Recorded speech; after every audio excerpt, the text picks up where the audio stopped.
आज हम देखने वाले हैं the making of global world में सेकेंड वर्ल्ड वॉर के बारे में। बेसिकली सेकेंड वर्ल्ड वॉर जो हमारी हुई थी वो हुई थी आपकी 1939 से 1945 के बीच में। मतलब 6 साल ये चली। इसमें 60 मिलियन लोग मारे गए, डायरेक्टली इनडायरेक्टली कई तरीक़ों से। और यहाँ पे आपको 3% ऑफ द पॉपुलेशन मारी गई थी। ये चीज़ दे रखी है आपकी बुक में। अगर हम सेकेंड वर्ल्ड वॉर की बात करते हैं तो इसमें 2 खेमे थे, अलाइज और एक्सेस। ठीक है, वहां पे अलाइज में कौन कौन से थे? सेंट्रल में तो कौन कौन से? ऑटोमन टर्की था, जर्मनी था और आपका ऑस्ट्रिया हंगरी था। इसमें था एलाइज में क्या था? रशिया था, जिसका नाम आपको यूएसएसआर जैसा सोवियत यूनियन भी आप बोल सकते हो। रशिया था, इटली था, ठीक है, ब्रिटेन था और फ्रांस था, ठीक है, और यूएस था। इटली वैसे आपकी इस वाली बुक में नहीं दे रखा है। तो ये 3 थे आपके पास अलाइज में। एक्सेस में कौन कौन से आते हैं? जापान आता है, इटली, अब इटली यहाँ शिफ्ट हो गया था, इटली आता है, और आपका एक और आता है जर्मनी। ठीक है, ये 3 आते हैं, जापान, इटली और जर्मनी। ट्रिपार्टाइट पैक्ट एक साइन हुआ था, याद करो 9th क्लास में पढ़ा हुआ है नाजिज्म वाले चैप्टर में।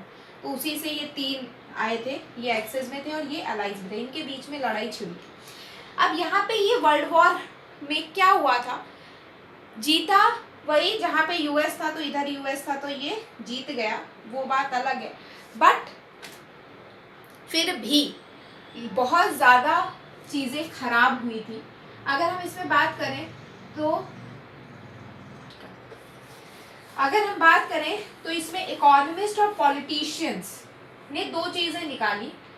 पहली चीज़ और दूसरी चीज़। पहली चीज़ उन्होंने ये निकाली कि ये समझ में आया कि गवर्नमेंट के पास ट्रेड और कैपिटल, एम्प्लॉयमेंट, इन सब की पावर होनी चाहिए। और दूसरी चीज़, पहली चीज़ तो यही इसी में है ये पॉइंट कि मास प्रोडक्शन के लिए मास कंजम्पशन भी होना ज़रूरी है। पहली चीज़ तो उन्होंने ये समझी, ठीक है, कि मास प्रोडक्शन के साथ मास कंजम्पशन भी होना ज़रूरी है।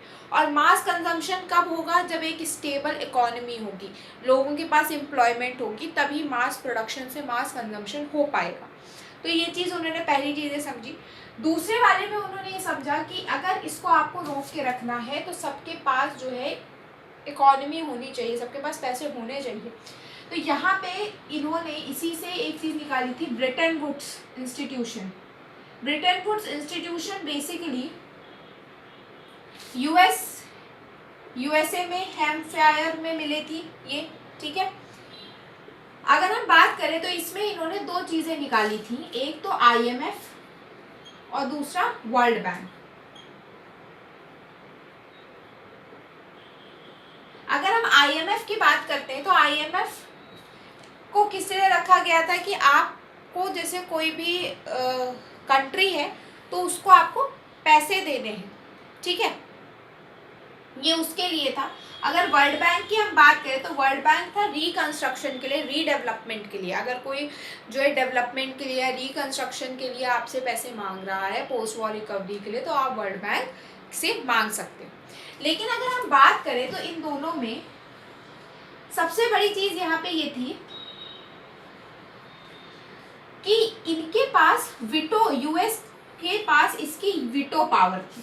पहले यहाँ पे क्या होता था? फिक्स एक्सचेंज होता था। फिक्स एक्सचेंज मतलब अगर $1 इज इक्वल टू 10 रुपीज़ है तो $1 इज इक्वल टू 10 रुपीज़ ही रहेगा। लेकिन बाद में वो फ्लोटिंग एक्सचेंज में बदल गया था। अगर हम बात करें यहाँ पे तो वर्ल्ड बैंक तो पहले था, ठीक है, इसके पास, यूएस के पास वीटो पावर थी।